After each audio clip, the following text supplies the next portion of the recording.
sans transition aucune, notre ami Thibaut nous a rejoint à nouveau dans le studio et cette fois-ci, le fameux billet d'humeur tant attendu, c'est maintenant et nulle part ailleurs dans votre toute nouvelle matinale d'Arabelle FM.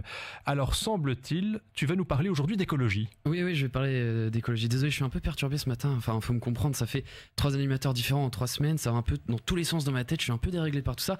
Un peu comme la planète, vous me direz, c'est drôle, hein, c'est le thème du jour. Oui, aujourd'hui nous allons parler environnement. C'est d'actu. Hier était organisée la marche pour le climat à Bruxelles. Il y avait plein de monde, plus de 65 000 personnes. C'était beau, c'était la plus grande marche pour le climat jamais organisée en Belgique. Et durant cette marche, qui était aussi très drôle, c'était la présence de certains politiques. Bon, écolo, tu vas me dire, c'est normal qu'ils soient là, mais genre des élus qui étaient présents. C'est bizarre, on est d'accord.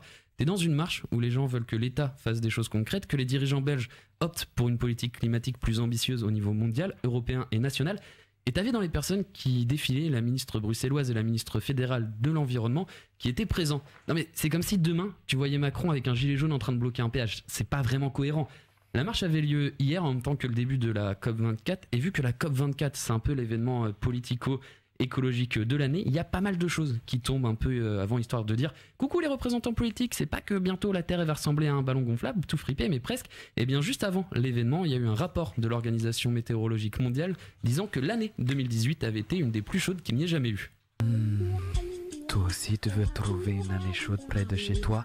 Envoie Pollu au 69 11 69 POLLU au 69 11 69. Je t'attends. Mais surtout, ce qu'on apprend, c'est que dans les 22 dernières années, on a les 20 années les plus chaudes jamais enregistrées et on serait la 4e année la plus chaude qu'il y ait jamais eu. Mais je trouve ça dingue, les gens sont énervés, ils vont dans la rue. Ils ont raison, 4e, qui est content de finir 4e? À part l'Angleterre qui a sorti un documentaire sur la Coupe du Monde 2018.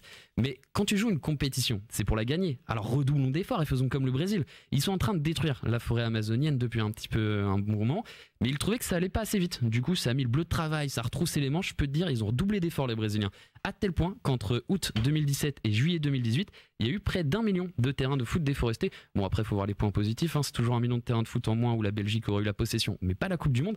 C'est con quand même ce qu'ils nous font les Brésiliens. C'est quand même le pays du football, du carnaval, de la caipirinha et de tout plein de trucs plutôt bien sympathiques. Mais c'est aussi à Rio de Janeiro qu'on a créé la Convention sur la diversité biologique. C'était il y a 20 ans. Aujourd'hui, ils ont un peu changé, politiquement parlant, sur l'écologie. En même temps, c'est Bolsonaro le président, un type qui a envie de sortir de l'accord de Paris, donc ça implante un petit peu le décor. Eh bien, la semaine passée, le gouvernement brésilien indiquait ne plus vouloir accueillir la COP25. Bon, vu ce qu'il veut faire avec l'Amazonie, tu m'étonnes que l'écologie soit pas trop son truc. Mais au moins, ça permet de rappeler que nous aussi, en tant que citoyens, on a des responsabilités. Tu vois, faut faire attention à qui on vote. Mais aussi, il y a tout plein de choses qu'on doit changer dans notre quotidien. Non, parce que, ok, on est en train de détruire l'écosystème et ça fait disparaître des espèces, mais il faut aussi regarder plus loin. Ça pourrait détruire aussi certaines choses de l'art et de la culture. Regarde, depuis la semaine passée, il y a le reggae sur la liste du patrimoine culturel de l'humanité. C'est quelque chose dont il faut prendre soin. Mais si tu veux la préserver, faut arrêter de défoncer la nature. Parce qu'avec la biodiversité qui ne fait que d'être réduite par l'homme, bientôt elle risque de disparaître. Bah oui, quand il y aura plus de Marie-Jeanne, qui va faire du reggae? Personne, et faudra pas se plaindre. Bob Marley disait que la grandeur d'un homme ne se mesure pas à la richesse qu'il acquiert, mais à son intégrité et à sa capacité à affecter positivement les gens autour de lui. Et je pense personnellement que si tu agis pour ta planète, ta capacité à affecter positivement les gens autour de toi sera plus grande.